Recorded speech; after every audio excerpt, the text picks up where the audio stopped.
Hi, hello, my name is Gabriel Rangel Olvera.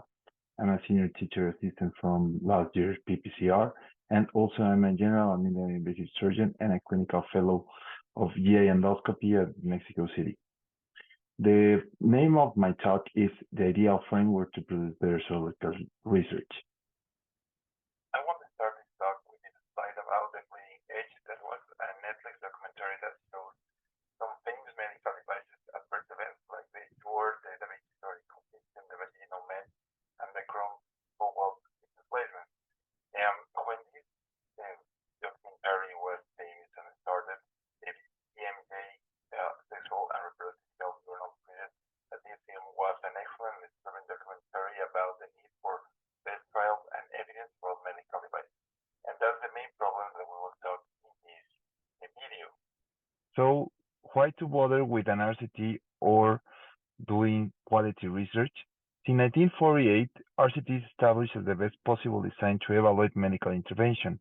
Only a well-executed RCT can, with a sufficient degree and certainty, establish if the said treatment is due to the intervention rather than due to known or unknown confounders. In the 1990s, the efforts of multidisciplinary panels resulted on the publication of the Cornerstone Guidelines. In order to address these specific circumstances, the Council Group also proposed later on the NPT or the non-pharmaceutical treatment extension aiming to improve the reporting on this area. So we also could ask us why has the adoption of the RCTs been so slow in surgical research? Mainly the problems are the methodological issues as we will discuss, some ethical obstacles and lack of equipoise, and the uncertainty of the results and the outcomes report. For instance, we have many studies that have proved this lack of quality in surgical research. First, Eddy et al. Evaluated 150 RCTs of surgical intervention published in surgical journals.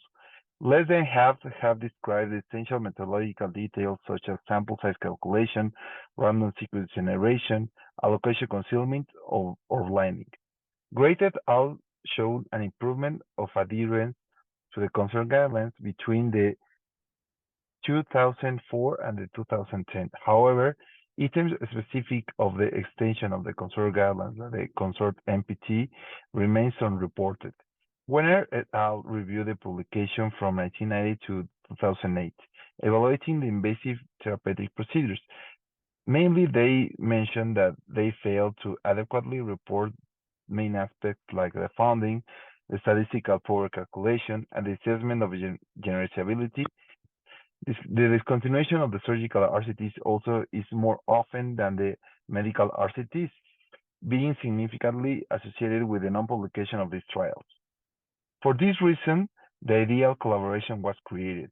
It grew out of an earlier initiative known as the Baylor Group that held a series of conferences at the Baylor College in Oxford between the 2007 and 2009, bringing together surgeons and experts in the evidence-based medicine to examine the research concept previously aimed to the evaluation and development of medications, and with the aim to adapt these concepts to the daily procedure-based surgical reality. This framework describes the stages for the development of surgical and interventional innovation and a series of recommendations about how the methodology and the reporting of that research of each study it could be improved. They also made a series of proposals about how specific groups like the publisher, the founders, the regulators, and the professional organizations can help to change the environment for this kind of research. This conference resulted in the acceptance by the methodologists that surgery is a complex intervention that can't be evaluated within the existing paradigm of drug treatment. Evaluating the surgery involves integrating and documenting strongly confounders like the multiple interventions like the anesthesia, the physiotherapy that it has to be presented posterior to the surgery, the learning curve effects, the technical expertise, and the challenges of learning of the operator in clinical trials, just to name a few. The ideal framework proposes specific stages with optimal research designs and outcomes to evaluate the new treatment, ranging from case reports at the stage 1 to the RCTs and the registries at the stage 4 of this framework. The key evaluation remains a large multi-center, multi-surgeon RCT at the stage 3, understanding that in some instances such RCT may not be feasible, or the stage 0 or the preclinical stage wasn't described in the original framework. Its purpose was to evaluate the feasibility and definition of the procedure. The number and type of patients are mainly animals or simulators. The type of surgeons, there were only a few, mainly the innovators of the procedure, and the output is to describe whether the intended goal of the procedure is accomplished, the level of difficulty of performing it or using the device as compared to the standard of care, evaluate the safety risk, evaluate the severity of the intervention, and as mentioned, the methods of this stage is evaluating the procedure or the new surgery in simulators, cadavers, animals, modeling, and the evaluation of the cost-effectiveness studies. The stage endpoint of this is that any studies that could avoid predictable risk of failure or harm to the first human studies. The recommendation for the researchers is that all predictable risk to patients should be investigated before human studies begin. Guidelines on the best scientific practice and ethics should be followed, and a minimum dataset describing technical consistency should be made public before the first in-human testing. The proposal for improving historical research for the journals is that the editors should publicate the preclinical dataset together with the first in-human reports. The regulatory aspect should develop a definition of the minimally publicly available dataset to all of the first human studies, and the proposal for the ethical aspect is that general standards of research integrity have to apply. Then, the stage 1 is the first in human studies. It represents the eye of the idea. The purpose of this stage is to prove the concept of the intervention. The type of patients are highly selective. They have very strict inclusion and exclusion criteria, and they are single numbers. The type of surgeons are very few. Mainly, they are the innovators of the procedure. The output of this stage is to do the description of the procedure. The intervention is evolving, and because of the inception of the procedure, the methods are to publicate structured case reports, and the evaluation of the outcome is to prove the concept, the technical achievement, the success, the adverse events, and the surgeon's view of the procedure. The stage endpoint is that the outcomes will determine if it proceeds to the next stage. The recommendation for the researchers is to provide full details of patient selection technique and outcomes, the use of standard well-defined measures for reporting outcomes and patient characteristics, and the use of structured reporting systems. Also make that information available to peers regardless the outcome and the results. The proposal is that the journals encourage the registration of the innovation when considering the publication. The regulatory aspects have to provide a legal registry for the first in human studies, ensuring the local or hospital registration like the IRB. And the proposal for the ethical aspect is to minimize the harms, including formal human research ethic approval. The next stage is divided in two. The stage 2A that represents the D of the development, that is mainly the single center or single intervention case and series report of the prospective cohorts. The purpose of this stage is to prove the development of the procedure. The patients are very selected as the previous phase. The surgeons are just a few, mainly the innovators and some early adopters of the procedure. The output is to describe the technical aspect of the procedure and its development with reason for changes. The intervention continues to evolve. The methodology on this phase are mainly prospective studies, and the outcomes are mainly focused on the safety and the procedural and technical success.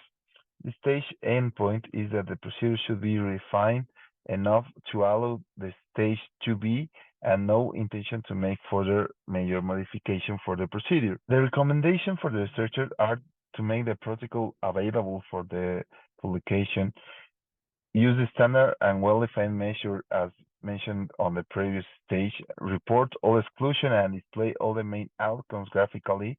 And the proposal is that the journals have to support the publication of these stages. Um, the regulatory aspects have to ensure that the informed consent mentioned that it's a stage 1 protocol with unknown risk and that the surgeon has carried out a few procedures previously, and the ethical is aspects are to apply, as mentioned, formal human research ethic approval. The stage 2B is exploration, that is the bridge from the observational to comparative evaluation. The purpose is to gain data to describe if and how to test in a robust RCT or other appropriate design. As mentioned, the purpose is achieving the consensus between surgeons and centers. The number of types of patients are many, broadening the indication to include all potential beneficiaries for the new procedure, and the types of surgeons now we include the innovators, the early adopters, and early majority. The output is to evaluate the effect, estimate of a large sample, analysis of the learning curves, estimate of the influence of pre-specified technical variance and patient subgroups and outcome. The intervention now is stable and with only acceptable variance defined.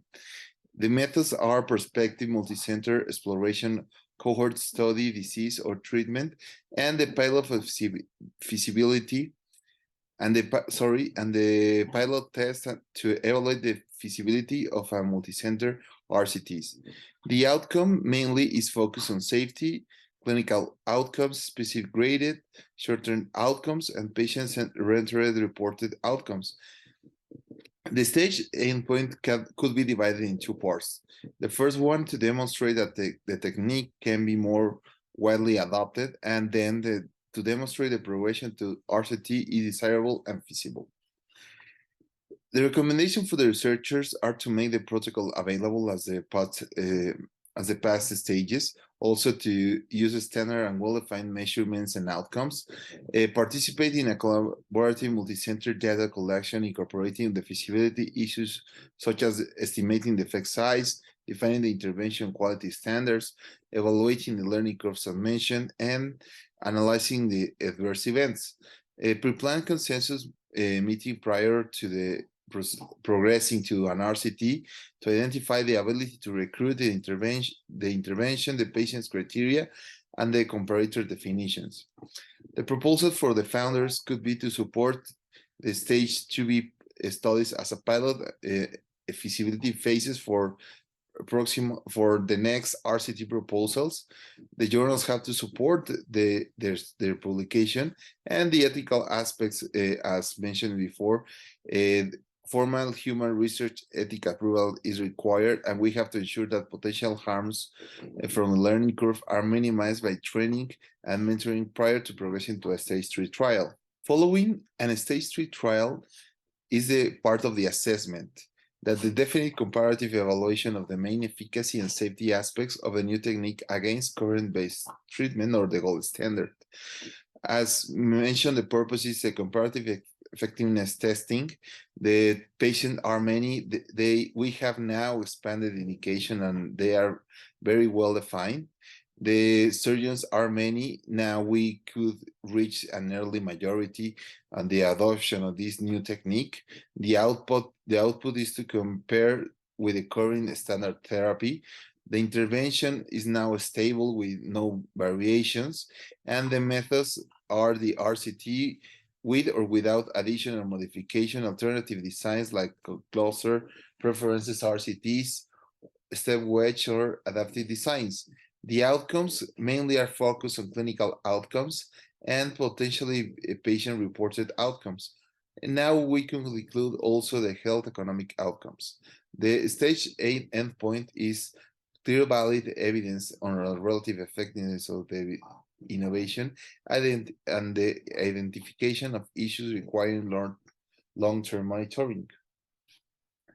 The recommendation for the researchers is to register on an appropriate international register like clinicaltrials.gov, use standard well-defined measurements as we have mentioned in during all the previous stages to incorporate the information about the patient and clinician preferences in the informed consent, use the reported guidelines like consort, the comment, and the spirit. The proposal, the ethical part and the ethical approval is required, and we have to ensure that potential harms of the learning curve are minimized. The stage 4 is long-term monitoring. The purpose of this stage is the surveillance. Now, the type of patients are all eligible, and as mentioned before, the criteria are broadening, and the surgeons are all eligible also. And the output is mainly to describe, audit, evaluate regional variations, the quality assurance, and the risk adjustment. The intervention, as mentioned before, now is stable with very few variations. The methods mainly is the registry and the routine database and the rare case reports. The outcomes, we have to evaluate in this phase the rare events, the long-term outcomes, and the quality assurance. And we could here have some additions like the ratio from devices like the ideal deviations. The recommendation for the researchers at this phase, we have the registries may begin from the earliest stage of human use. The dataset should be simple, cheap, and easy to collect. The funding of the registries should be agreed between the government and the commercial interest to avoid conflict of interest. And the proposal for the founders is to link the funding for purchasing treatment to delivery for an adequate long-term follow-up and to treat the loss of adherence. And the ethical aspects, we have to resolve the issues of the consent for data use. So in resume, and following this ideal stage flow chart, we have to start asking us, is the treatment described a complex interventional therapy? Is it a surgery and interventional therapy require individual tailoring or significant operator skill? Is a therapy using an invasive or implement device? If it is, we have to ask us if there is appropriate preclinical studies and it can be performed to avoid the harm to first humans and assess the predictable risk of failure. If no, the pre-ideal stage is required. If yes, the ideal framework is appropriate for evaluation. Which stage? We have to ask, is this a first in human study? If yes, we go and we do a stage 1 study. If no, we start with the stage 2A or beyond. Then we have to ask us if the therapy is still evolving, if we will do a study in a single center with fewer than 30 cases, if there are still variations in the procedure among patients, and if the procedure or the device is ongoing modification or improvements. If yes, we have to do a stage 2A trial. If no, we could start with an stage 2B or beyond. At this stage, we have to ask us, is the clinical community ready to perform a definite trial against the best current therapy? Has consensus been reached on a description of the intervention? Have quality measures been defined? Have the operator learning curves been evaluated? Has consensus reached on the correct outcome measures of the patient population for a trial? Do we have the patient and clinician attitudes and preparation to the trial being analyzed? If yes, we go to an stage 3 or beyond. If no, we stay at the stage 2B. And then we have to ask, do we have evaluated the long-term follow-up and the registry being reported? If yes, now we are doing an stage 4 trial. To finish this talk, the conclusion could be that the clinical research in surgery is an area of opportunity that has the potential to change the mindset of many physicians to a truly evidence-based discipline. The surgeons and devices industry should have the required experience to develop high-quality research, and the ideal framework is a key guideline to achieve this goal. Thank you for your attention.